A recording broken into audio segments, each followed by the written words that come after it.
Canadian Prime Minister says his government will fight US tariffs with retaliatory trade actions of its own, but will wait a week to officially respond. Mark Carney says he'll speak first with provincial premiers and business leaders to discuss a coordinated response after Donald Trump announced plans on Wednesday to impose levies of 25% on imported cars. Carney says nothing is off the table. We won't back down. We will respond forcefully. Nothing is off the table to defend our workers and our country. The old relationship we had with the United States, based on deepening integration of our economies and tight security and military cooperation. For the very latest on this story, let's cross live now to Ottawa, where our correspondent Christopher Gooley is standing by. Christopher, no immediate response then from Canada, but what options are open to Mark Carney? What actions might he end up taking next week? Well, the obvious one would be retaliatory tariffs. That's been discussed in the last few days. Doug Ford, the Premier of Ontario, Canada's most populous province, also wants retaliatory tariffs, but Mark Carney's playing it really careful today. He's not showing his cards. He wants to speak to Donald Trump, and that'll happen either tomorrow or the next day. And I think he's drawing from his business background, his banking background. He's going to do this behind closed doors. He's firm, but I think he's sent a few signals out in the last 24 hours. For me, most particularly was yesterday when he referred to the U.S. as Canada's neighbor, no longer Canada's friend. And do you expect then to see a markedly different response then from Mark Carney than that we would have seen from his predecessor when all of this started, this trade war, tariff and these threats coming from Donald Trump? I think that Mark Carney's reflecting the mood in Canada of this fatigue, this back and forth. It's almost daily. Mark Carney's been Prime Minister for 9 days. Donald Trump's been president for just a little over 2 months. And the country, Canada, is exhausted by this back and forth cross-border tariff threat. I think that Mark Carney's shutting this down. He's going to do this behind closed doors. He's not going to negotiate in public. But I think he's also made it very clear that he's looking across the Atlantic. He went to France and the UK within 24 hours of winning the Liberal leadership and becoming the Prime Minister designate. And I think that shows that Canada is now looking elsewhere for all kinds of alliances, not the least of which involves. The funniest things you'll see sometimes is people being like, sure, you are streaming to tens of thousands of people every day who you've organized, and you are one of the top recruiters to DSA and PSL in the entire country, Mike. But have you considered that you could go knock a packet of doors and have 3 in-person conversations with people that want to just go back to, watching Netflix? It's like, since I've actually knocked thousands of doors and you haven't, I'm not saying it's completely ineffective. It's just the idea that me or Hassan or anybody with a large platform should stop talking on our platform where we're very clearly influencing people and changing minds to go knock a packet of doors. I've knocked more doors than you've fucking seen. Like, you just, like, what the fuck are you talking about, you dumb fuck? You're not allowed to talk about people knocking doors unless you show me a completed packet from this week. I make more door knockers, and Hassan and I make more door knockers and more advocates and more activists through our streams than we would by going and knocking on doors or making fucking cold calls.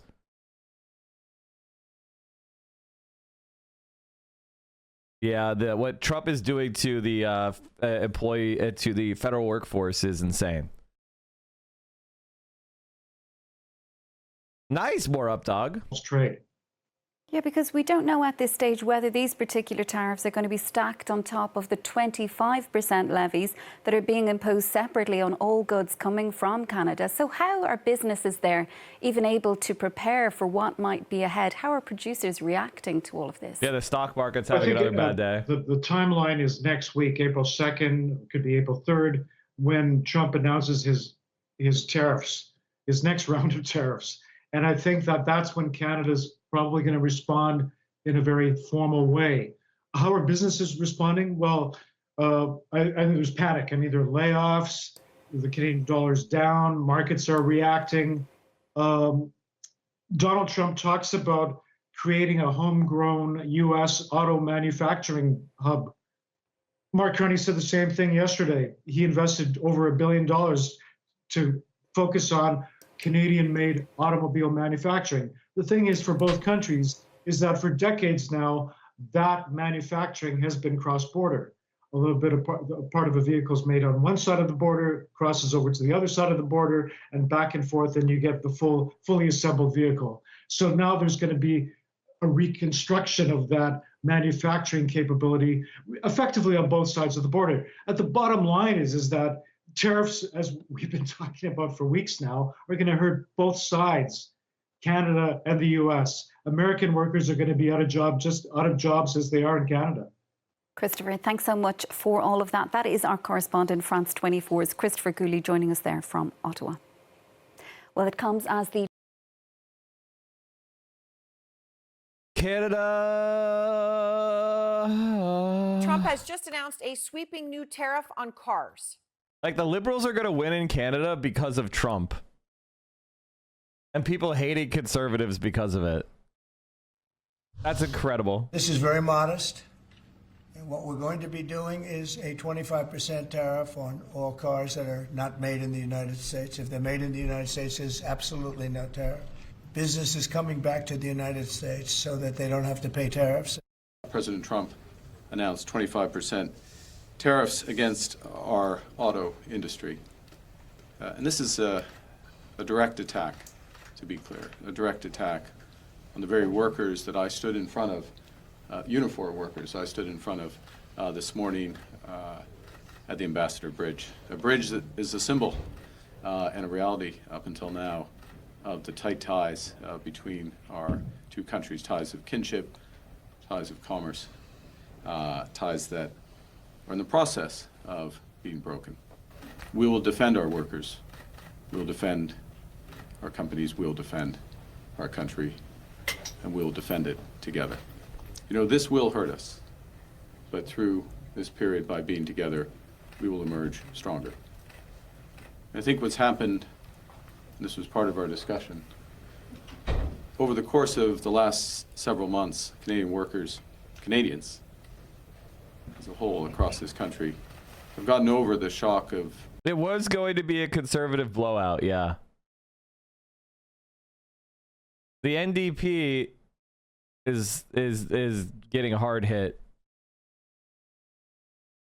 as well, because they just haven't been capable of figuring out a way of capitalizing on the anti-Trump energy. Pathetic. The betrayal and are learning lessons. We have to look out for ourselves, and we have to look out for each other. It would be appropriate that the President and I speak, given the action that he's taken. I'm sure that will happen soon. I'm not going to give you a precise timing on that. In terms of options, which was the second part of Ms. Martin's question, even during a caretaker period of government, we have anticipated this possibility. We have put in place the mechanisms so that if it is appropriate for retaliatory tariffs, and there's many considerations to be taken in those regards, and I want to have the meeting of our cabinet, Canada-U.S. cabinet, other considerations. We need to see the details of the executive order. Buyer beware, your next car could cost more money. This is very modest. And what we're going to be doing is a 25% tariff on all cars that are not made in the United States. If they're made. So Donald Trump is setting us up to have a condition called stagflation.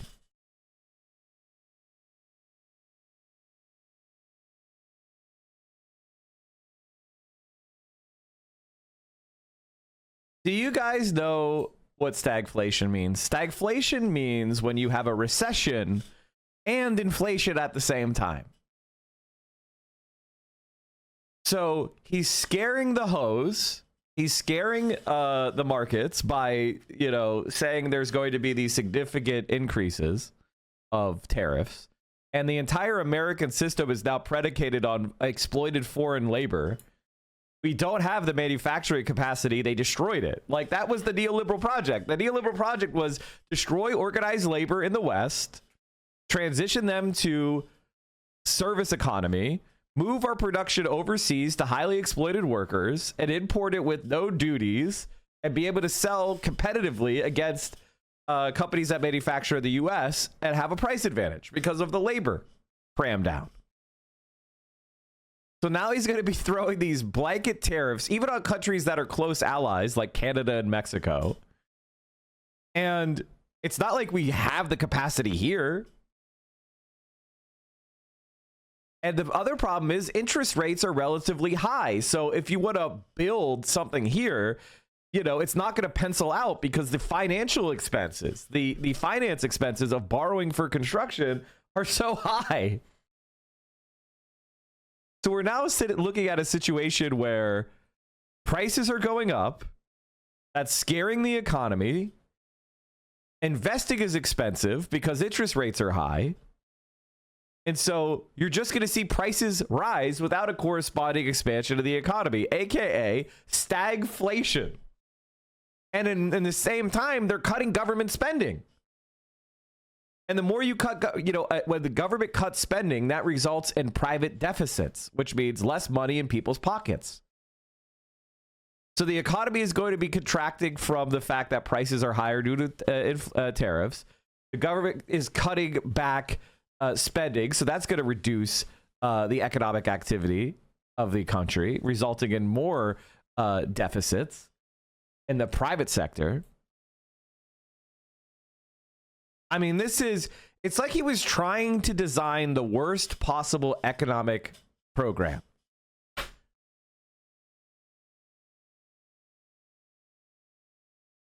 It's actually incredible.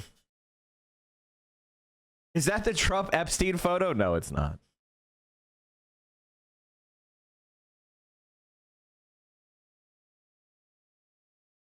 Can we give his flowers? The United States suspends financial contributions to the World Trade Organization. He's dismantling. It's like destroying all of the apparatuses of American hegemony because some money is given to foreigners and that's gay is some of the funniest shit. This is the funniest way for an empire to fall. This is the funniest way for an empire to fall.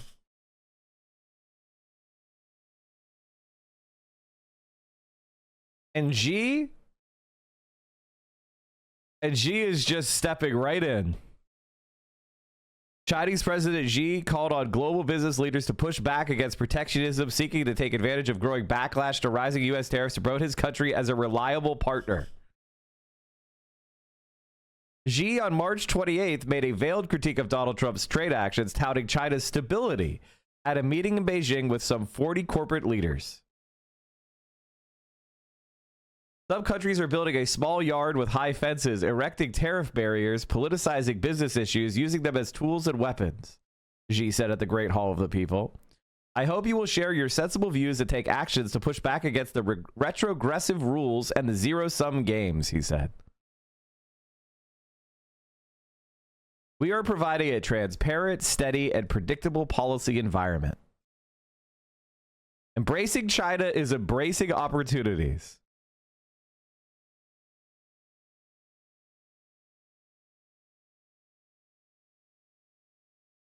China praised the country for becoming an oasis of certainty.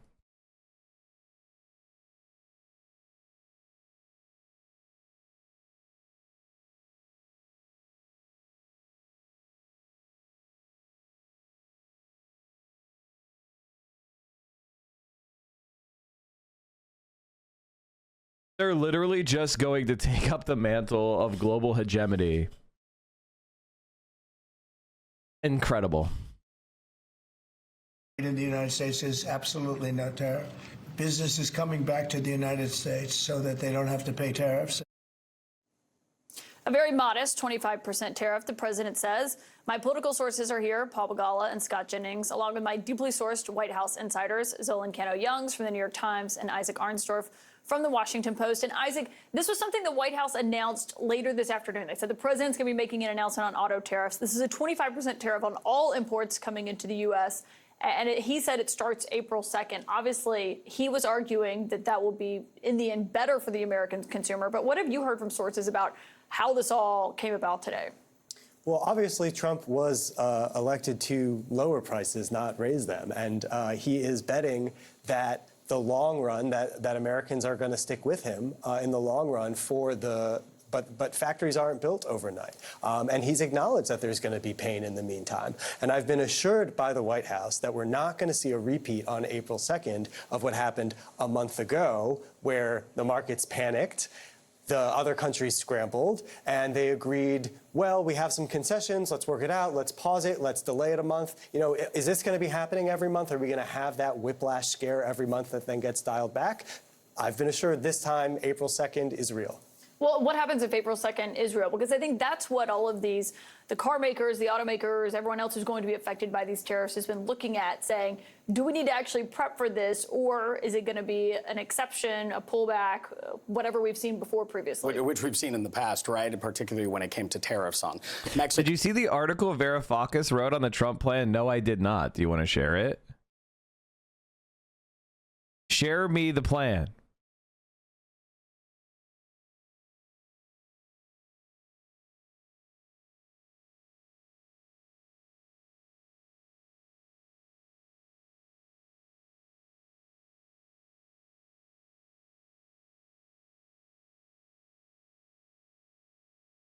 Go as well. Can you see a scenario where the stock market could rally again? I mean, it feels like to me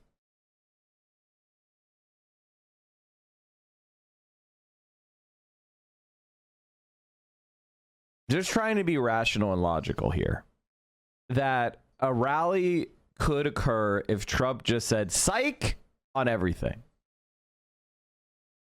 and then started to massively expand government spending.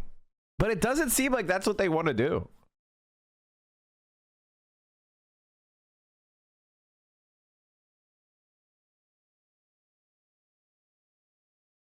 He is plotting an anti-Nixon shock.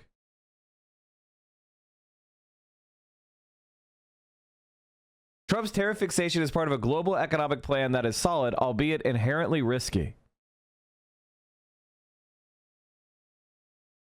Their thinking is hardwired onto a misconception of how capital, trade, and money moved around the globe. Like the brewer who gets drunk on his own ale, centrists ended up believing their own propaganda, that we live in a world of competitive markets where money is neutral and prices adjust to balance the demand and supply of everything. The unsophisticated Trump is, in fact, far more sophisticated than them in that he understands how raw economic power, not marginal productivity, decides what to whom, both domestically and internationally. Who does what to whom? Yeah, no, that's right. That's absolutely right. That's why they're scared of China, right? Because China hacked centrism. China hacked centrism. China got the dumb capitalist fuckers to come in and build up their country and do it in terms that they dictated. And like, people look at what China did and go, see, capitalism works. And it's like, no, that wasn't capitalism. It was a socialist party intentionally taking advantage of foreign investment and learning foreign skills and importing foreign technical expertise and then copying it and learning it and building a native system that could reproduce it or even advance beyond. I think the reason that China has done so well and is likely to succeed is that China has humility. And when this humility ends, that's when China will be in trouble. And the humility is this, which is they don't assume that they're number one in everything. They go out there and measure it and say, okay, we aren't number one in this. And then they ask the next question, which is, who is number one in this? And then they go and study from number one. They go in and ask, you know, they learn from the best. And then they take the best thing and they import it. They have just opened up You know, remember how Reddit and the online people used to be obsessed with thorium reactors as the future? Remember how like people used to talk about liquid salt thorium reactors as the future of energy? Remember that? Well, guess what? China built one.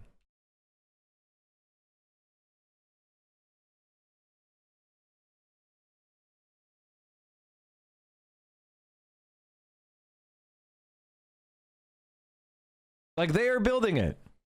Game over. China building thorium-based nuclear power. I mean, and you can't even get these stories anymore. Like, there's no one who And talks China about is poised to revolutionize the nuclear energy landscape. The Asian giant wants to build the world's first thorium-based molten salt nuclear power station, a development that could reshape global energy production. The innovative project, slated to begin next year in the vast Gobi Desert, promises to address long-standing concerns about nuclear energy while opening new avenues for sustainable power generation. China's ambitious plan marks a significant departure from conventional nuclear reactor designs. Unlike traditional reactors that rely heavily on water for cooling, this cutting-edge facility will harness the power of liquid salt and carbon dioxide to transfer heat and generate electricity. This novel approach eliminates the need for vast water resources, which is a crucial advantage in arid regions faced with acute water scarcity.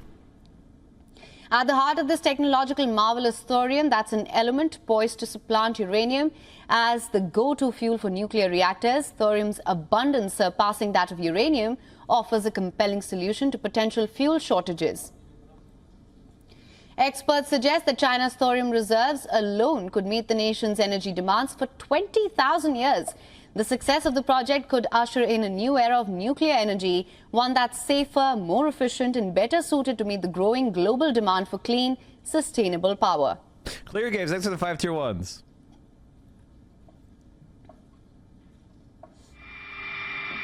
For latest news, download. But the point is that I'm talking about is the idea of, you know, taking the best ideas and trying them out. That's what China is doing right now. And I think a lot of people have a hard time understanding that as the reality of the world we currently live in. I think a lot of people have a understanding of China that's 20 years out of date. 2008 era China. They don't know Xi era China. They're not understanding it. They don't get it. They don't believe it. And, you know, I don't know if thorium reactors are the best solution, but they're a plausible solution. They're an interesting idea. And so China built one. They're also building other fourth generation fission plants. They're spending billions of dollars on building fusion. They are spending billions of dollars on building renewable energy. Like, this is the thing. They are actually going out there and they are doing the thing. The United States of America can't do shit.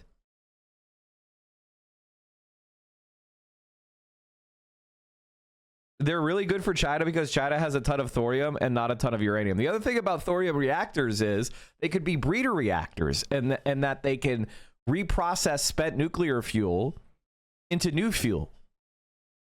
Meaning you could reduce the amount of nuclear waste and turn it into new fuel.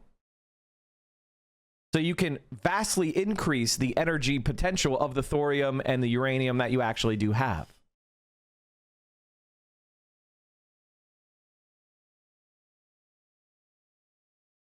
Here's an Australian China is planning coverage. to build a nuclear power plant on the edge of the Gobi Desert that would be the first in the world to use molten salt as the fuel carrier and coolant. It would also be the first to use the radioactive metallic element thorium as a fuel source instead of the uranium traditionally used in nuclear reactors. Dr. Mark Ho is the president of the Australian Nuclear Association and joins us now from Sydney. Good morning. Thanks for your company. Good morning. Thanks for having me. For starters, tell me, what is a thorium molten salt nuclear plant? The thorium bit is a little bit of a misnomer. The thorium isn't really the fuel. The thorium is just the fertile material. You actually have to expose the thorium to a neutron flux in a reactor. to produce uranium-233, and that's the actual fuel. So this technology was actually developed out of the US. So in other words, you take thorium atoms from nature and then you bombard them until they become uranium-233, which is a very rare version of uranium in nature, but is fissionable. So you're basically breeding thorium into uranium and then fission, and then you're doing uranium fission. 60s, and it's been picked up by the Chinese to bring nuclear power into the interior of China, where there's not a lot of running water. You can air cool these reactors because they operate at high temperatures. And does that make them more efficient, particularly that air cooling mechanism? Yeah, definitely. So if you're running a reactor at, say, 600 degrees C, and for the molten salt reactor, it's actually quite safe because it's not a pressurized water reactor. It's not pressurized at all. Then you can actually get the kind of 40% efficiency that you see out of a supercritical steam turbine, or what they call a Brayton cycle or gas turbine. And that's a higher number than, say, 33% efficiency of a Rankine cycle steam turbine. And are they used elsewhere? What do we know about them, how they operate and their safety? So there's an interesting story behind this, because the Americans were looking at all sorts of different advanced technologies in the 50s and 60s. So one of them was the molten salt reactor.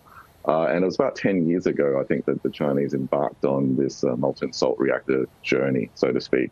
They signed an MOU to gain access to a lot of that research. They put $1 billion into it, and through very kind of deliberate steps of R&D, they've got to the point where they've got still a prototype, 2 megawatt thermal, being built in the interior, as you said, in Mongolia. But then that has a plan to be basically commercialized and become a power plant. So there's not a lot of operating experience, but there's very, very well documented research from the US about molten salt reactors. I guess then this will be really closely watched to see if it is a success and what the limitations or the challenges are. Yeah, it'll be closely watched. But look, I mean, the nuclear is happening all around the world, as in terms of current builds and as well as advanced reactor builds.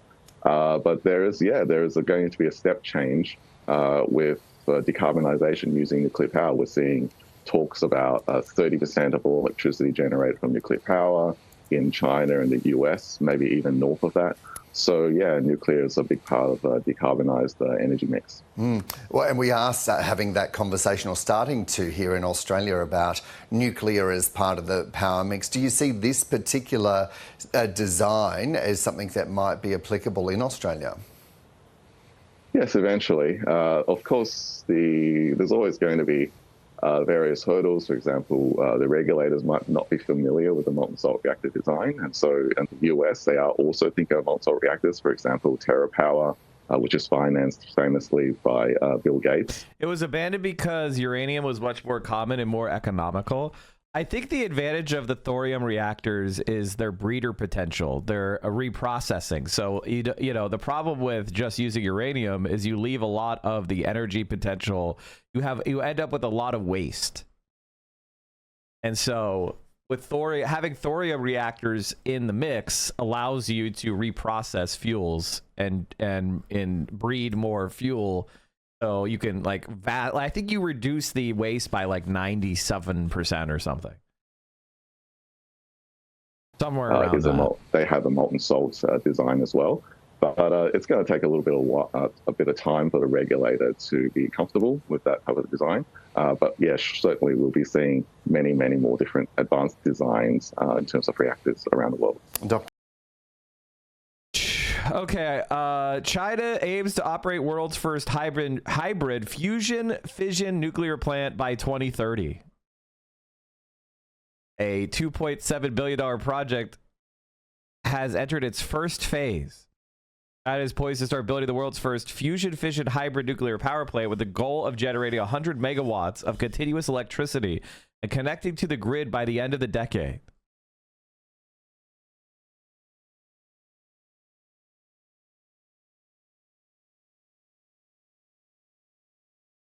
Jinhao, or spark, comes from the Mao Zedong quote, "A single spark can start a prairie fire." Excuse me. It said the project is a joint venture between state-owned China Nuclear Industry, 23 Construction Corporation, and Livian Votion Superconductor, a spin-off. It's said the timeline for Jinghao's construction remains undisclosed. However, its environmental impact assessment is expected to be completed by the end of the year, replicating the sun's processes on Earth.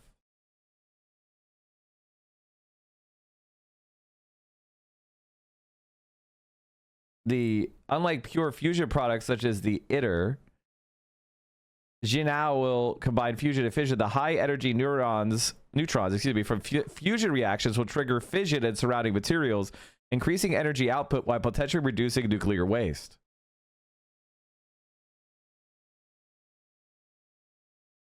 Interesting.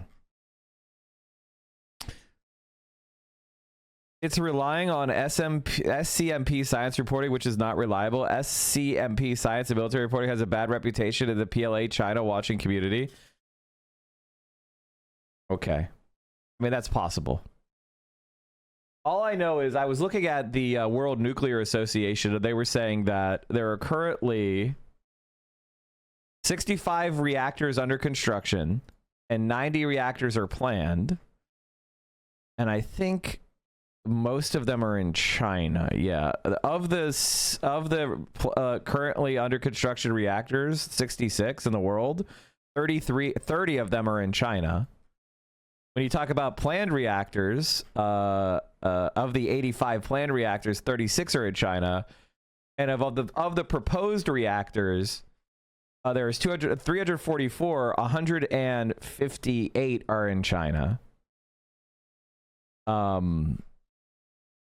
In the United States, 0 are being constructed, 0 are being planned, and 13 have been proposed. So the US is pretty much out of the nuclear game right now.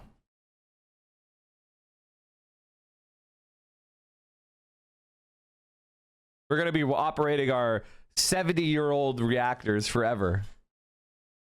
Cool.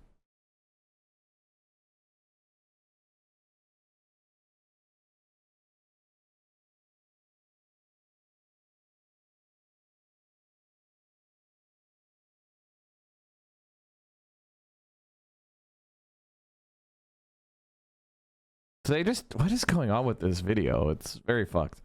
Oh, what was I gonna say?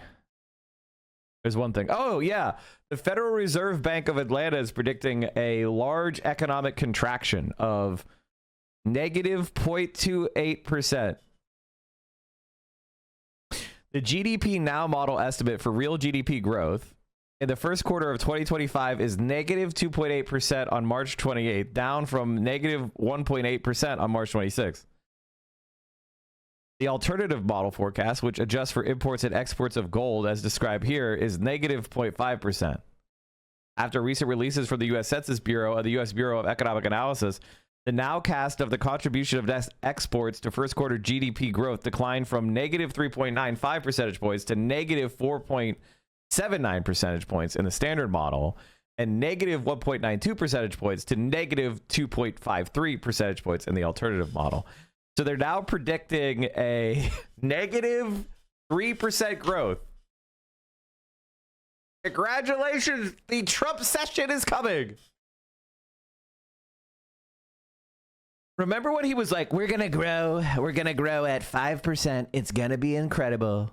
We're going to have 5% growth every quarter. You're going to make more money than you could ever get.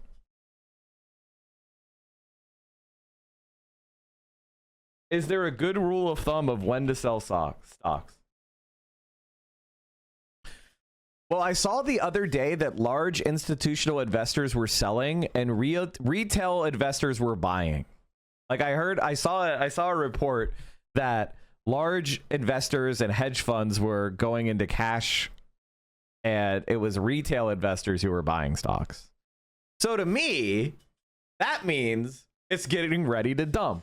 Now, I am not providing any financial advice, and we just had another 600-point drop today. Are we negative for the week? Or are we up for the week? Yeah, we're down for the week. Yeah.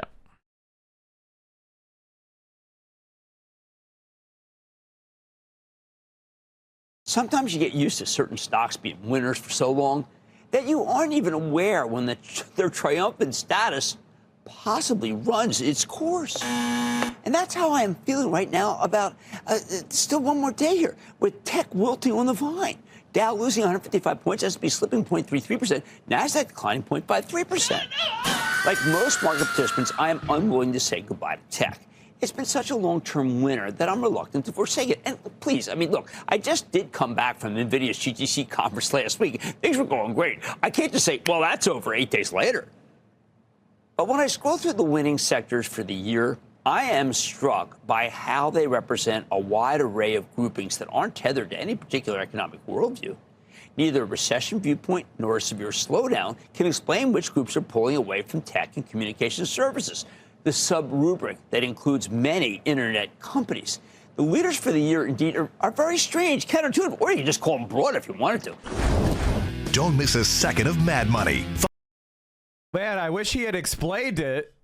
I wish they hadn't cut there, because I was like, who's doing well for the year? What sectors are doing well for the year? Typically, if the sectors that are doing well are things like consumer staples, that's a bad sign. I know you aren't giving financial advice, but I have 13K and a 401 set to the middle low risk level. Should I leave the money? I am not going to tell you to do anything, because when the moment you start doing active trading, you're going to fuck up because you're not good at this. So even if I told you the right thing to do, you're not good at this. So you're just going to fuck it up. And I don't want you to try to blame me in your mind.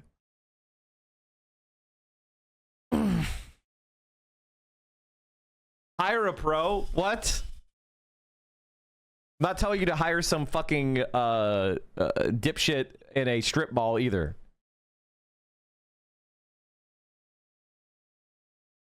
Mike, I blame you for not shorting that stock. Tesla has kind of been kind of like bounced off the bottom. They're having a bad day today, but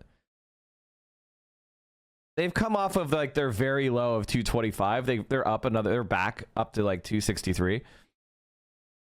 But overall, it's been kind of not great. I mean, they're back where they were trading 6 months ago. So I feel like they've got more room to fall. It's a shit company. But we'll see. I don't know. I'm not actually predicting anything, because why would I do that? That would require me to be tested. Be tested by the markets. I don't want to be tested by the markets. Do you want to be tested by the markets? I don't think so. Oh, we were reading Yanis' article. Oh, okay, thank you. Did I close it? Fuck. No, here it is. All right. Though we risk the abyss staring back when we attempt to gaze into Trump's mind, we do need to grasp his thinking on three fundamental questions. Why does he believe that America is exploited by the rest of the world? What is his vision for a new international order in which America can be great again? How does he plan to bring it about? Only then can we produce a sensible critique of Trump's economic master plan. Trump's economic master plan is to return America to 1890, which has been the dream of every conservative since the New Deal. Ever since the fucking Great Depression, every conservative's fantasy is to return America to the political and economic conditions of the 1890s. That's what they want to do. They want child labor. They want racial segregation. They want a repeal of labor regulations, environmental regulations, building codes, drug and food regulations. They want to go back to they want to repeal financial regulations, banking regulations. They want to go back to the wild, wild west of laissez-faire. Why specifically 1890? Because that's when capitalism was the most capitalism. And I want to tell you, it was a fucking disaster. There were economic panics and crashes and mass unemployment and, child slavery and racist exploitation. It was a fucking disaster. Monopoly, it was garbage.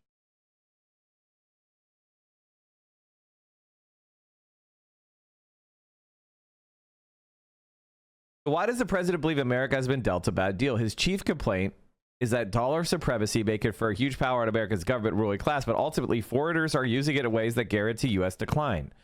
So what most consider to be America's exorbitant privilege, he sees as his exorbitant burden. By the way, this is because America's leadership are corrupt, evil fuckers who don't care about America. We could use this. We could use America's tremendous privilege to make ourselves much stronger. But the fact that we don't do it, and by the way, Donald Trump doesn't want to do that either, because he's a dumb conservative fuck. This is why, if Bernie Sanders had won and been able to do the Green New Deal, America would have been guaranteed as global hegemon for another 100 years. What is this? Theo made me a waffle.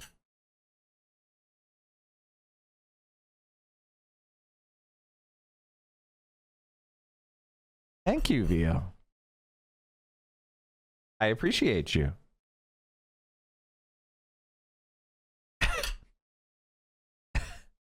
Pat. Thank you so much. And I got a tea. He brought me a tea. Nice.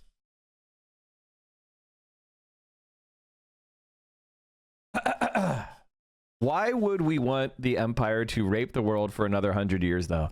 I'm not making a value judgment on that. I'm saying that it's the fact that Bernie Sanders would have made America strong. Sort of like FDR made America strong, right? There is no American superpower without FDR. And we missed our chance to have America's 21st century FDR. So we are in decline. Now, if you want America's power to collapse, you're probably like based.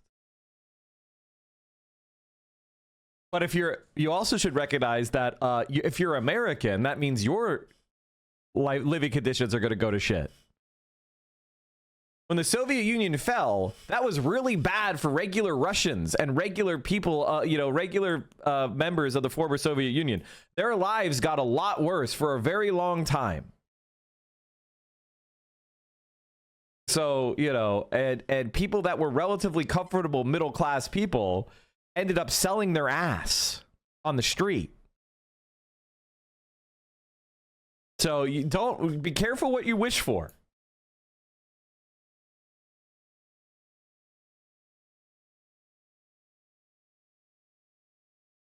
Trump has been lamenting the decline of U.S. manufacturing for decades. If you don't have steel, you don't have a country. But why blame this on the dollar's global role? Because, Trump answers, foreign central banks do not let the dollar adjust downwards to the right level at which U.S. exports recover and imports are restrained. If it's not that foreign central bankers conspire against America, it's just that the dollar is the only safe international reserve that they can get their hands on. It is only natural for European and Asian central banks to hoard the dollars that flow to Europe and Asia when Americans import things.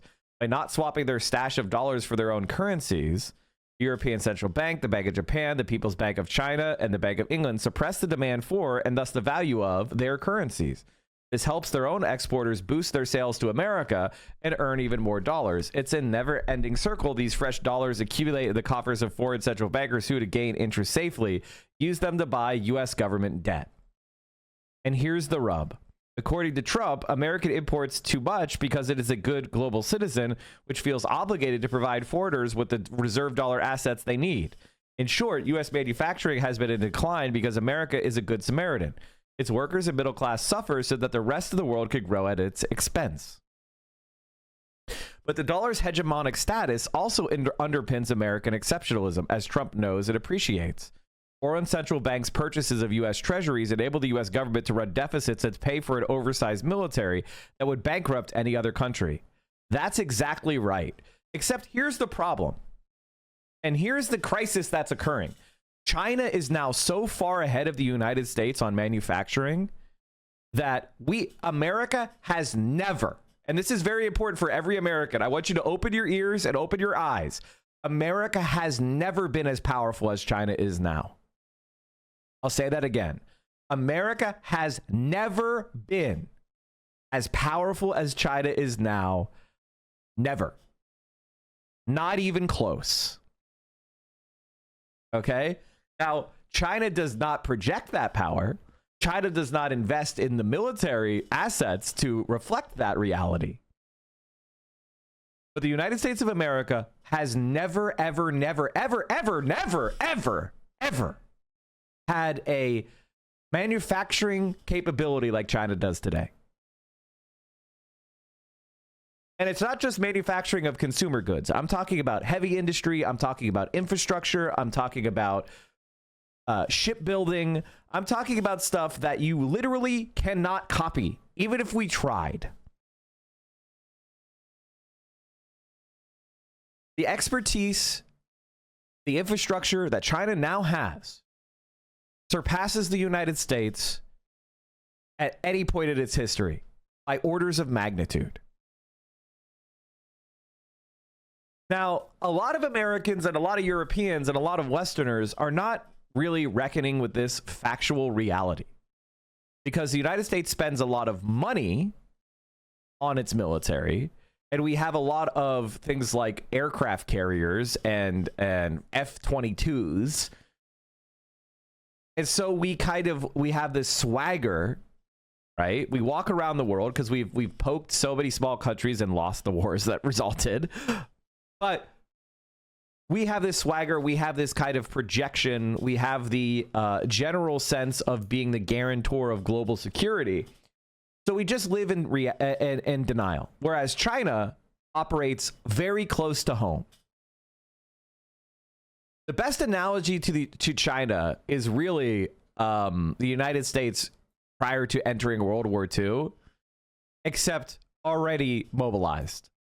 It's like, imagine Pearl Harbor hadn't happened yet, but the United States was already mobilized. And so the United States is like Japan in that analogy, in the sense that we have overspent with our rickety fucking economy on militaristic expenses for the biggest battleships we could afford. We have a military designed around the last war. Japan designed around World War I. Our, Navy is designed around the Cold War. Whereas China is building the military of the 21st century. What is China focusing on? Hypersonic missiles and drone swarms. The United States of America has absolutely fucking no chance of fighting this country. They're also, and the other thing about China is they're also building more conventional resources like tanks and ships, and they have aircraft carriers, and they have 6th generation fighters, and they're doing, they're developing technology on more traditional forms. They're not just relying on drone swarms and hypersonic missiles, but they're ahead of us on that. On the weapons of the 21st century, the weapons that have dominated the battlefield in Ukraine, China is way ahead of the United States. The United States of America cannot defeat China. It is a physical impossibility. So what are we even doing here?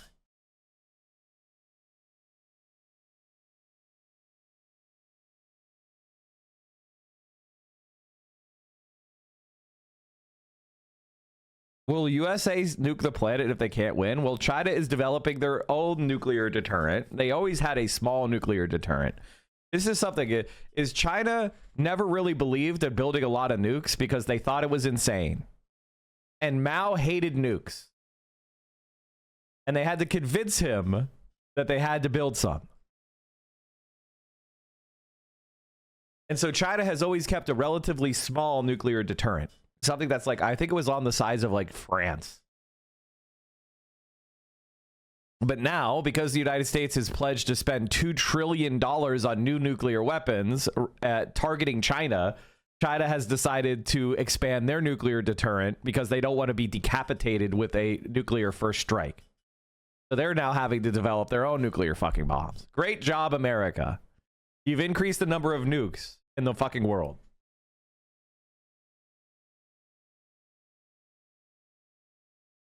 Good day. I hope you're all doing well. I'm here to tell you that China... Okay, this guy doesn't know shit. Anyway, what are we getting at? Okay, so why am I talking about all of this?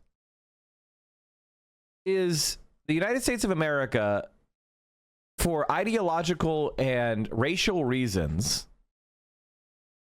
I don't know if this guy knows anything, but, like, I already am not that impressed with, like, with this.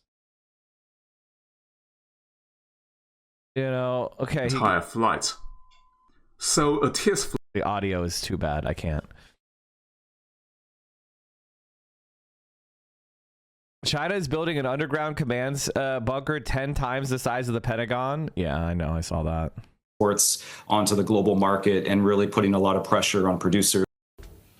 The Pentagon is a symbol of American strength and security. It is the home of the U.S. Department of Defense, and it's here that all military operations, including combat, peacekeeping and humanitarian missions, are coordinated. The Pentagon is one of the largest office buildings in the world. Work on it began in 1941 during the Second World War, and it took just 16 months to be completed. Just as the Pentagon signaled the emergence of the United States as a major military power, China wants to cement its military status in the present day. U.S. intelligence agencies believe it is constructing what will be the world's largest military command center. The building site is located 30 kilometers southwest of Beijing. Construction began in mid-2024 and progress has been swift. This is what the land looked like before work started. And this is what that same piece of land looks like now. According to an investigation conducted by the Financial Times, the site is at least 10 times the size of the Pentagon. It is believed the vast complex has deep concrete bunkers to protect China's military leadership during a conventional and a nuclear war. My next guest is an expert on China and the challenges it presents to the Western world. Michael Beckley is an associate professor of political science at Tufts University in Medford, Massachusetts. He's the co-author of the book Danger Zone: The Coming Conflict with China. It argues that an ambitious China is peaking and that conflict might be coming sooner than we think. Welcome to the day. Great to have you on the program. Can I start by asking you why China is building this massive military complex? Well, I think it's part and parcel of a broader push by Beijing to prepare itself for potential military conflict. So in addition to building this huge base, it's also rapidly scaling up the size of its nuclear arsenal. It is pumping out weapons, ammunition, warships, combat aircraft at roughly 5 to 6 times the rate of the United States. And it's been conducting a big show of force in the Taiwan Strait and also becoming more aggressive in the South China Sea. And at the same time, China's been trying to sanctions-proof its economy, looking at what's happened to Russia in the war in Ukraine and trying to find ways to plug holes in China's energy security, food security, and critical technologies. So I think you have to view this in the broader context that China just views itself in a very hostile world. It views itself as encircled by the West. And as Xi Jinping said to Vladimir Putin, they're witnessing changes unseen in a century, and they're the ones driving it forward. So just this perception of hostility and the potential for major conflict ahead. There has been incredible progress made in a short period of time. So why the rush to get this built so fast? Well, I think a couple of reasons. One is Xi Jinping has ordered the military to be ready, theoretically, to launch a war over Taiwan by 2027. That doesn't mean they're going to actually launch that war on that date, but just that's the deadline. And that's one thing that the Chinese Communist Party has always been big on, setting these deadlines and then meeting them one way or another. I think also just, you know, wars tend to accelerate the rate of historical change. So the fact that Russia launched this invasion of Ukraine really made the battle lines much more stark, really united the West in ways that I think were quite alarming for the Chinese. And so just this fear, this perception that conflict is only going to get worse in the years ahead. Xi Jinping has said in his speeches that he's facing all-around encirclement by the West. And so this seems to be his way of trying to get ready to build a fortress both around China, but also around himself, because a big part of this bunker is basically to be resistant to nuclear strikes that might hit Beijing. So it shows just the potential fear that's going on within Beijing. So this base can be seen as evidence that China is gearing up for a clash with the West? I think it's that they are worried such a clash could occur. I think there's a hope within Beijing that if they assault Taiwan under Donald Trump's watch, that maybe the United States won't abide by what President Biden had said, that the United States would defend Taiwan. But I think in general, Chinese leaders assumed the United States would intervene immediately and there's going to be a war between the U.S. and China. So this just shows a very dark perception. And frankly, this has been backed up by multiple internal speeches from Xi Jinping, as well as a lot of the propaganda that you hear from Chinese state media that seems to be almost girding the population to get ready to, as Xi put it, eat bitterness. He's been really stressing the need for national sacrifice. So it's a way to kind of get the population ready for what he called stormy seas ahead. Yeah, I mean, you argue in your book, don't you, that rising powers become most aggressive when their fortunes fade, and you say that China's star is already falling. So, now that time isn't on its side, so to speak, what can we expect from it, would you say? Yeah, unfortunately, this is a common historical pattern. Germany prior to World War I was fearful of getting crushed basically by a rising Russia on one side and then Britain and France on the other. So launches this big war. Imperial Japan obviously is under economic threat by the United States prior to World War II and reacts with the attack on Pearl Harbor. Putin's Russia, Ukraine was drifting away from Russia after the Maidan revolution and talk of this big trade deal with the European Union. And now, as we learn more about his decision making, that seems to have played a major role in his decision ultimately to go on the offense and launch this big war. So we worry in China's case, you see the Taiwanese becoming more Taiwanese and dead set on never going back to the mainland. You see Japan building up its military, and then you see the United States, which is launching this trade and tech war. So just this perception that rivals are closing in, and at the same time, China's economy is slowing. So that's interesting, because like all three of those things he said were aggressions against China, right? Like all three of those things were the Japanese, who have a history of genocide and aggressive war against China, building up their military. You have Taiwan, which is a breakaway province that was protected by America to protect the fascist dictatorship of Taiwan for decades. It was under fucking martial law for 40 some years as a breakaway province so that it could be used to like launch an invasion of China by America. and what was the other thing? Oh yeah, the US launching a trade and tech war against China.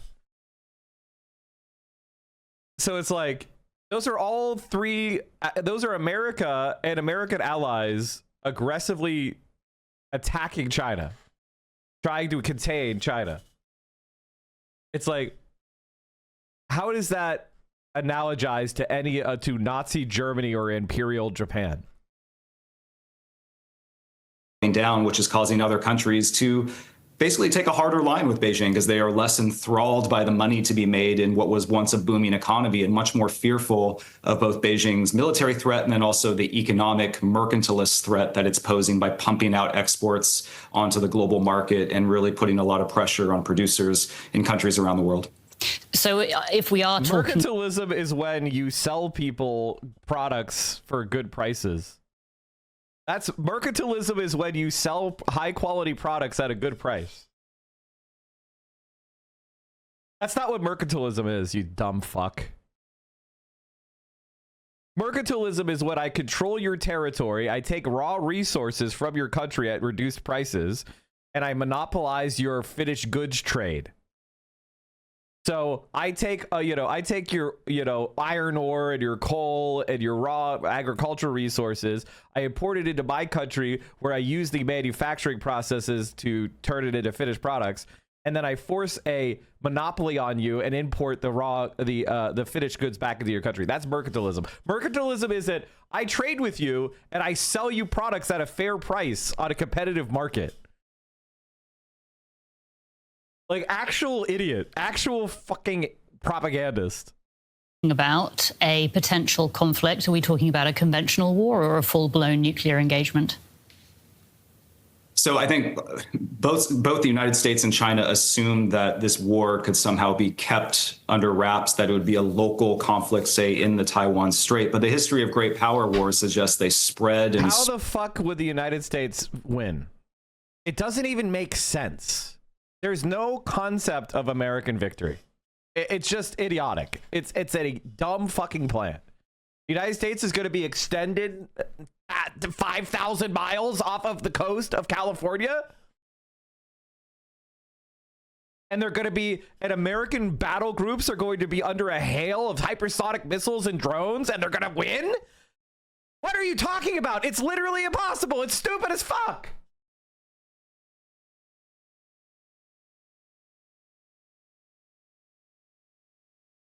They did with Japan and Korea. They lost in Korea. They lost in Korea. They lost to China when it was the poorest country in the world, just coming out of a civil fucking war.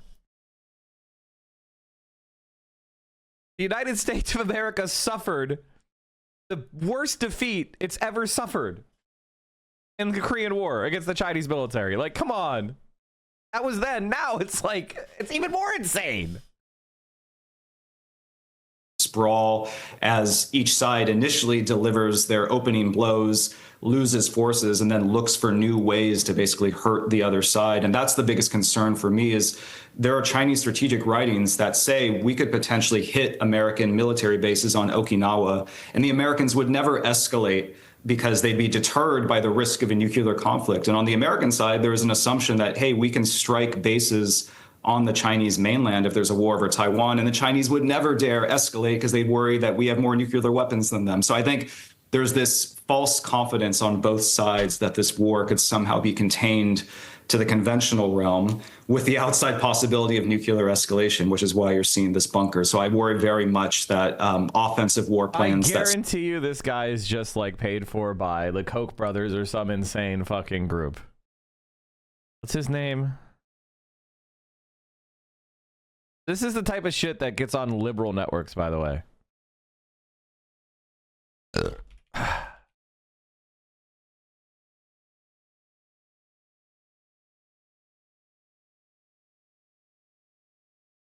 The director of the Foreign Policy Research Institute and a non-resident scholar fellow at the American Enterprise Institute.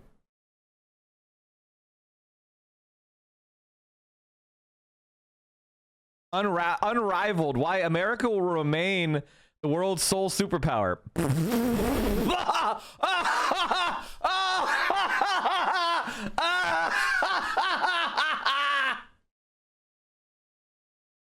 What a dumb shit. By most measures, America is a mediocre country. 7th in literacy, 11th in infrastructure, 28th in government efficiency, 57th in primary education. It spends more on healthcare than any other country, but ranks 43rd in life expectancy, 56th in infant mortality, and 1st in opioid abuse. More than 100 countries have lower levels of income inequality than the United States, and 12 countries enjoy higher levels of gross national happiness.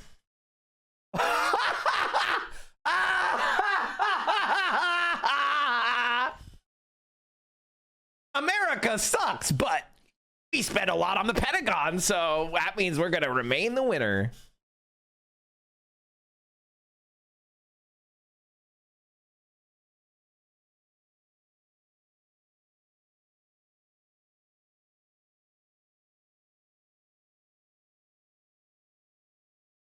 The United States is several times wealthier than China. This is not true.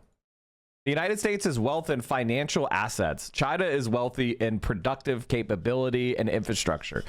In an actual war, paper money can't shoot fucking bullets. I love that these are our right wingers.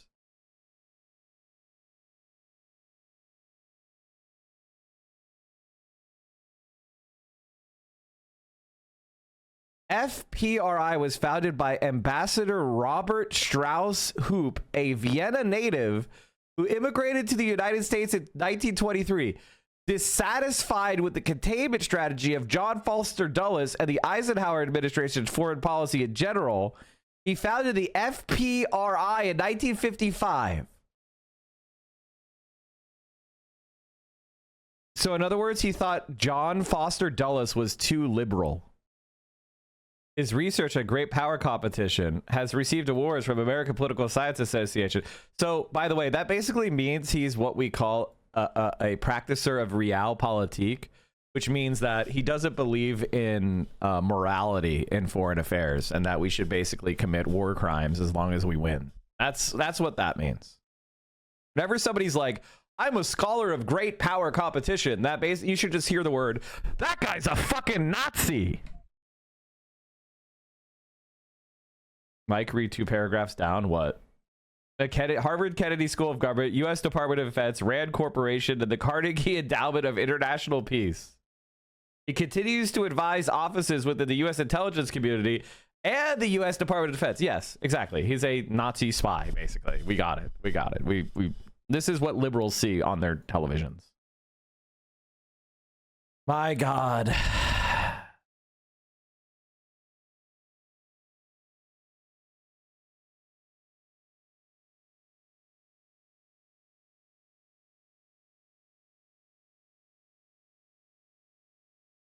The dollar's hegemonic status also underpins America's exceptionalism, as Trump knows it appreciates. Foreign central banks' purchases of U.S. treasuries enabled the U.S. government to run deficits and pay for an oversized military that would bankrupt any other country. And by being the linchpin of international payments, the hegemonic dollar enables the president to exercise the modern-day equivalent of gunboat diplomacy to sanction at will any person or government. This is not enough in Trump's eyes to offset the suffering of American producers who are undercut by foreigners whose central bankers exploit a service, dollar reserves, America provides them for free to keep the dollar overvalued. For Trump, America is undermining itself for the glory of geopolitical power and the opportunity to accumulate other people's profits. These imported riches benefit Wall Street and realtors, but only at the expense of people who elected him twice. Americans in the heartlands who produce the manly goods such as steel and automobiles that a nation needs to remain viable. This is all correct, by the way. This is all correct. That's why I often say the American government is not an American government. It is the government of the international capitalist class. Okay? It doesn't care about Americans. It's why America's a shithole. It's legitimately a shithole. And it used to be in the past that there was this kind of like social liberal deal where America would be the world superpower and Americans would pay the blood price for it. But we would at least have like a high standard of living, right?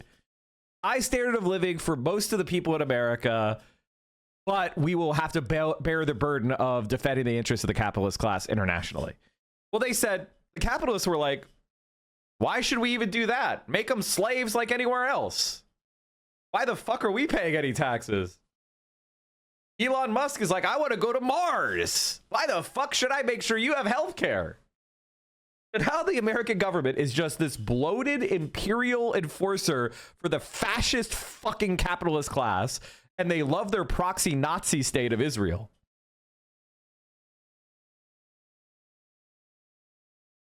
I'm thinking of Obama's pastor right now.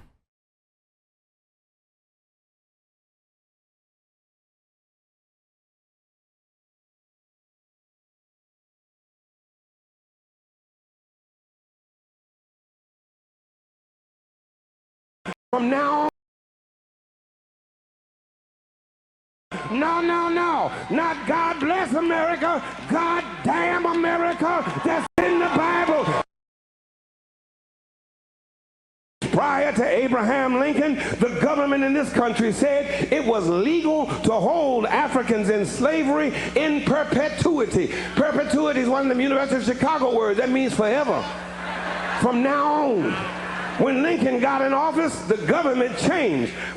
prior to the passing of the 13th, 14th, and 15th Amendments to the Constitution, the government defined Africans as slaves, as property, people with no rights to be respected by any whites anywhere. The Supreme Court of the government, same court, granddaddy court of the one that stole the 2000 election, Supreme Court said in its Dred Scott decision in the 1850s, no African anywhere in this country has any rights that any white person has to respect at any place, anytime. That was the government's official position, backed up by the Supreme Court, that's the judiciary, backed up by the executive branch, that's the president, backed up by the legislative branch, and enforced by the military of the government. But I stopped by to tell you tonight that governments changed. Prior to Harry Truman's government, the military in this country was segregated. But governments changed prior to the civil rights and equal accommodations laws of the government in this country. There was back segregation by the country, legal discrimination by the government, prohibited blacks from voting by the government. You had to eat in separate places by the government. You had to sit in different places from white folk because the government said so. And you had to be buried in a separate cemetery. It was apartheid American style from the cradle to the grave, all because the government backed it up. But guess what? Governments changed. Under Bill Clinton, we got a messed up welfare to work bill, but under Clinton, blacks had an intelligent friend in the Oval Office. Oh, but governments changed.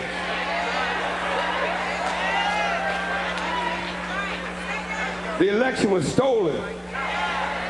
We went from an intelligent friend to a dumb Dixiecrat, a rich Republican who has never held a job in his life, is against affirmative action, against education, I guess he is, against health care, against benefits for his own military, and gives tax breaks to the wealthiest contributors to his campaign. Governments change, sometimes for the good and sometimes for the bad. But I'm fitting to help you again. Turn back and say, he's fitting to help us again.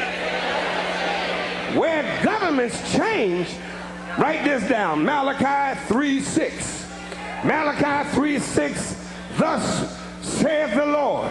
Repeat it after me. For I am the Lord, and I change not. That's the King James Version. The New Revised says, for I, the Lord, do not change. In other words, where governments change, God does not change.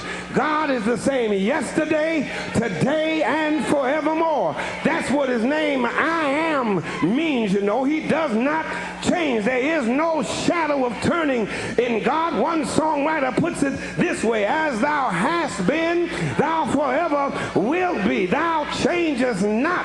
Thy compassions, they fail not. Great is thy faithfulness, Lord, unto me. God does not change. God was against slavery on yesterday, and God, who does not change, is still against slavery today. God was a God of love yesterday, and God, who does not change, is still a God of love today. God was a God of justice on yesterday, and God, who does not change, is still a God of justice today. Turn to your neighbor and say, God does not change.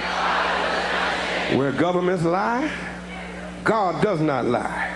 Where governments change, God does not change. And I'm through now. But let me leave you with one more thing.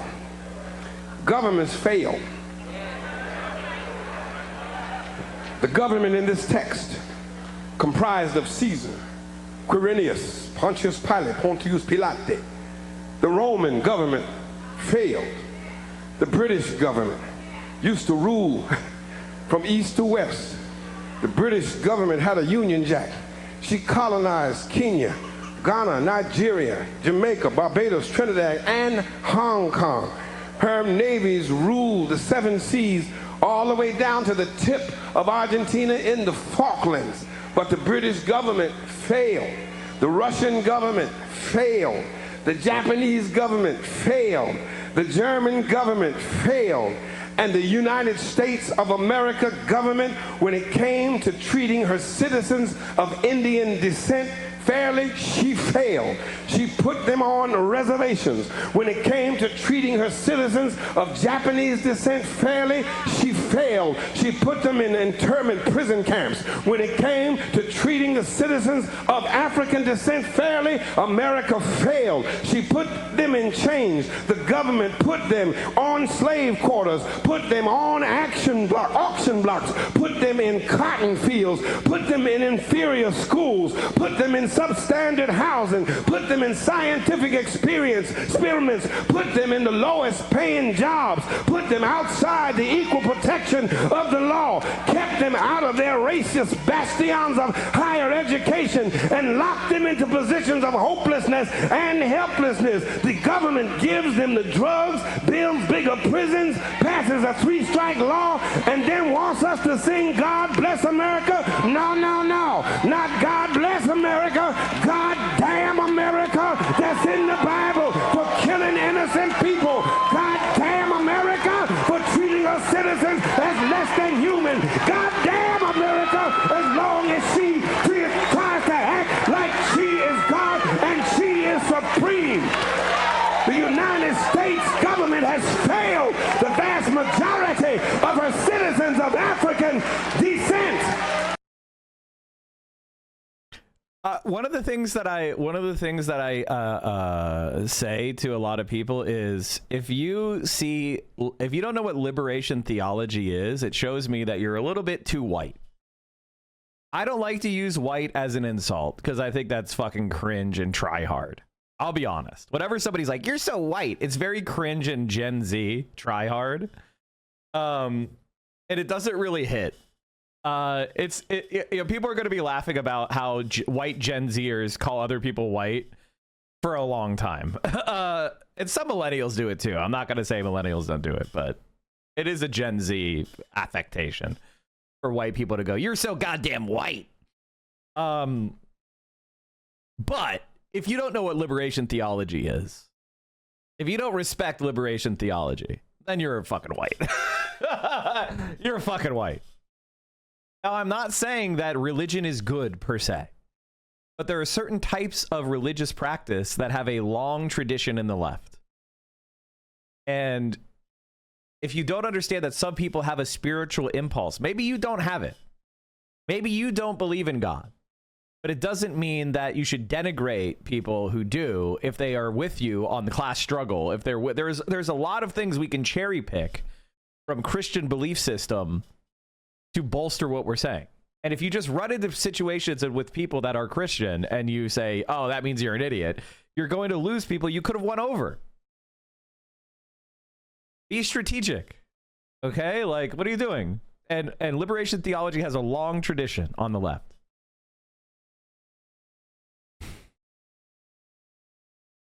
Can we get a stream of that new Sims game that came out yesterday? Put Hassan and Bernie in a house together for funsies. Come on. There's all sorts of liberation theology that you need to get aware of. And it, you know, there's also people that use religion for fucking scamming reasons. If you just leave the field completely empty and the only people on religion, the field of religion, are right-wing prosperity gospels, grifters, and thieves, you're leaving a lot of people out that you could have won over. And I think that's a bad move.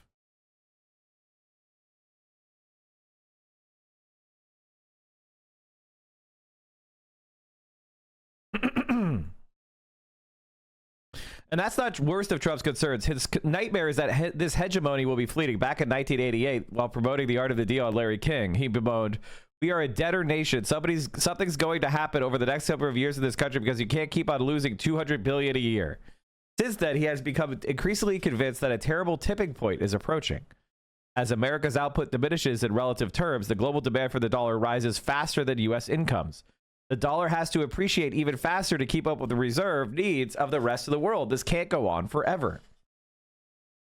For when U.S. deficits exceed some threshold, foreigners will panic. They will sell their dollar-denominated assets and find some other currency to hoard. Americans will be left amid international chaos with a wrecked manufacturing sector, derelict financial markets, and an insolvent government. This nightmare, and I think this is actually plausible.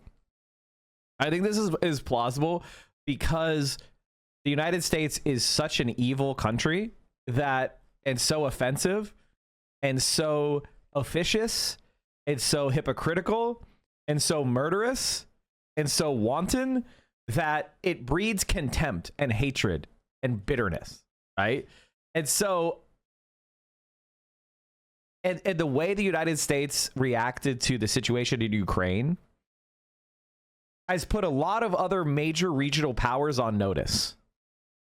I'm talking about the Europeans, I'm talking about the Russians, I'm talking about the Chinese, I'm talking about the Brazilians and Latin Americans, I'm talking about the South Africans and Africa in general, Saudi Arabia even. And I think a lot of these regional powers are sitting back and going, should we really let ourselves be so vulnerable to people like Donald Trump? And, you know, China's strategy, I think, is a very smart strategy. This is the strategy, at least, that I would pursue if I were China. I would say, we're not going to require you to adopt our system. However, we want you to adopt a system that is neutral and international and fair. You have the alternative of being at the mercy of America's imperialist designs, or you could help us build an international system where everybody is equal and treated fairly.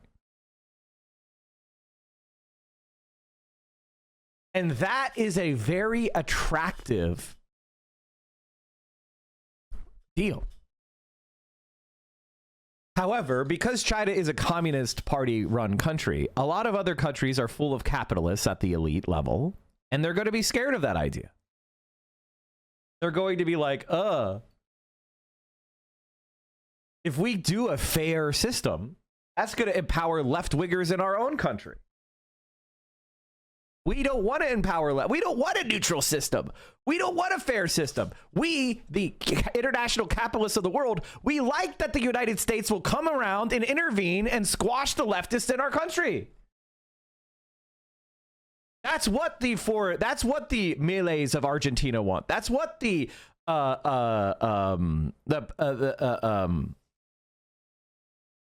what is his fucking name? I'm blanking. The Chilean dictator. Pinochet. Okay. I figured it out. The Pinochets of the world, they want America to come in and squash their trade unionists, right? So that's kind of the problem. The capitalist class of the world wants the United States to remain the global hegemon because they can't stop their own leftists. They need the United States. They need the CIA. They need USAID. They need these institutions to squash their own leftists. That's what the Trump administration doesn't understand. And this is what a lot of American progressives or social liberals don't understand, which is USAID is not going around doing good things to help people, you dumb fuck. Okay? They're doing things so they can contain the politics of foreign countries. Like, goddamn, like, what the fuck, are you stupid? So yes, when USAID gets thrown out of countries, is that going to cause disruptions that kill innocent people? Absolutely it will. But it also readjusts these countries' internal politics where the left can actually start to get room to breathe because they're not being fucking surveilled by USAID/CIA.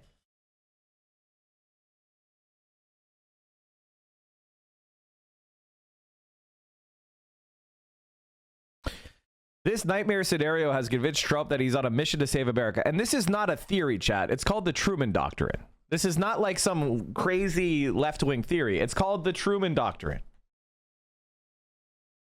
Truman Doctrine says the United States of America can intervene in any country whose politics we don't like. We don't like what you're voting for? We will invade you. That's the Truman Doctrine. Worldwide, America claims the right to invade any country whose politics we do not like.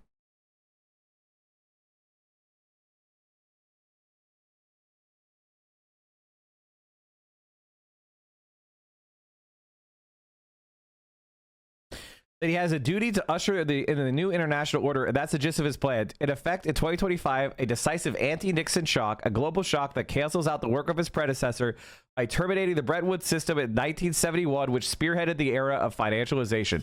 Central to this new global order will be a cheaper dollar that maintains the world's reserve currency. This would lower U.S. long-term borrowing rates even more. Can Trump have his cake, a hegemonic dollar and low-yielding U.S. treasuries, and eat it, a depreciated dollar? He knows that the markets will never deliver this of their own accord. Only foreign central banks can do this for him. But to agree to do this, they need to be shocked into action first, and that's where his tariffs come in. This is what his critics do not understand. They mistakenly think that he thinks that his tariffs will reduce America's trade deficit on their own. He knows they will not. Their utility comes from their capacity to shock foreign central bankers into reducing domestic interest rates. Consequently, the euro, the yen, the renminbi will soften relative to the dollar. This will cancel out the price hikes of goods imported into the U.S. and leave the prices American consumers pay unaffected. The tariff countries will be in effect paying for Trump's tariffs. The tariffs are only the first phase of his master plan. With high tariffs as a new default, with foreign money accumulating in the Treasury, Trump can abide his time as friends and foes in Europe and Asia clamor to talk. That's when the second phase of Trump's plan kicks in, the grand negotiation. Unlike his predecessors from Carter to Biden, Trump disdains multilateral meetings and crowded negotiations. He is a one-on-one man. His ideal world is a hub and spokes model, like a bicycle wheel, in which none of the individual spokes makes much of a difference to the functioning of the wheel. In his view of the world, Trump feels confident that he could deal with each spoke sequentially, with tariffs on the one hand and the threat of removing America's security shield or deploying it against them on the other. He feels he could get most countries to acquiesce. Acquiescence to what? To appreciating their currency substantially without liquidating their long-term dollar holding. He will not only expect each spoke to cut domestic interest rates, but will demand different things from different interlocutors. From Asian countries that currently hoard the most dollars, he will demand they sell a portion of their short-term dollar assets in exchange for their own, thus appreciating currency.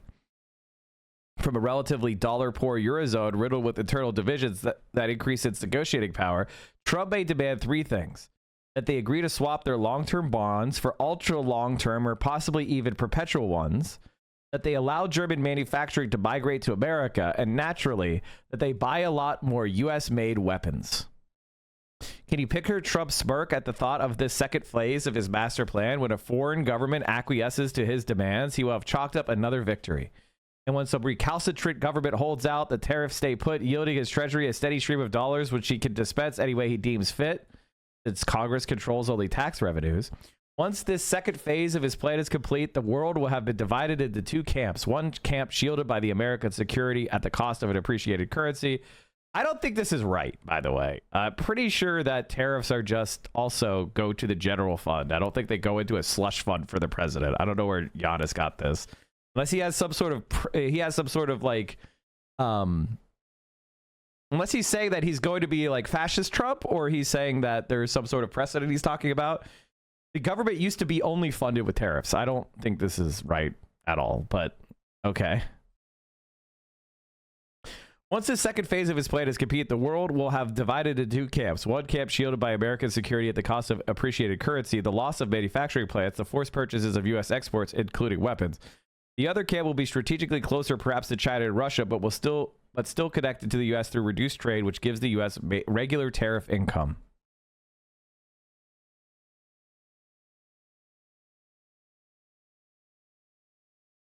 Trump's vision of a desirable international economic order may be violently different from mine, but that gives none of us a license to underestimate its solidity and purpose, as most centrists do.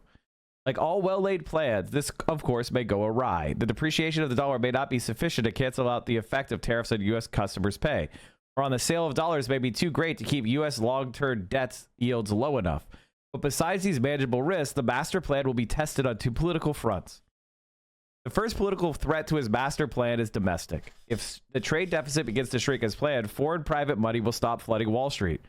Suddenly, Trump will have to betray either his own tribe of outraged financiers and realtors or the working class that elected him. Meanwhile, a second front will be opening. Regarding all countries as spokes to his hub, Trump may soon discover that he has manufactured dissent abroad. Beijing may throw caution to the wind and turn the BRICS into a new Bretton Woods system, which the yuan plays the anchoring role that the dollar played in the original Bretton Woods. Perhaps this would be the most astonishing legacy and comeuppance of Trump's otherwise impressive master plan.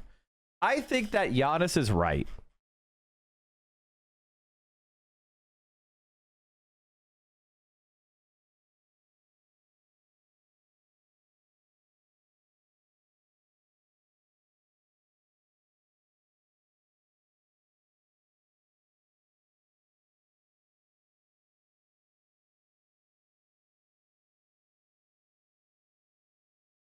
I think Yanis Varoufakus is right. I think that people, especially centrists and centrist libs or lib lefts, don't really understand what he's trying to do, and they haven't even really thought it through. They're doing what the average American does.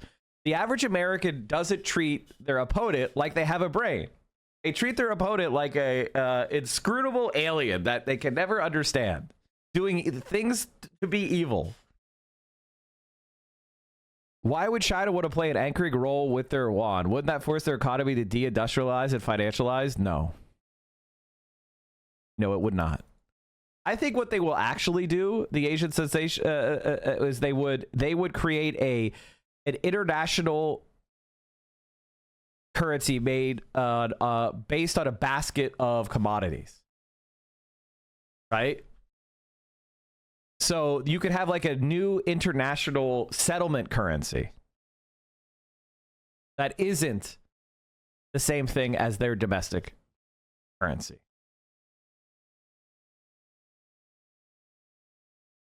There's ideas. There's ideas out there.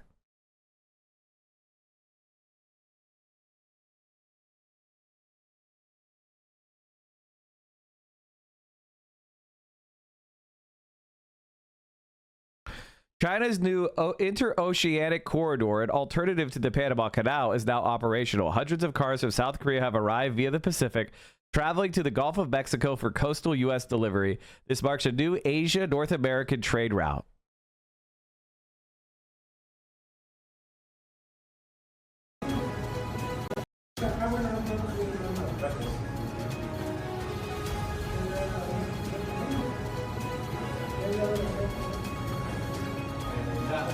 Just focus on.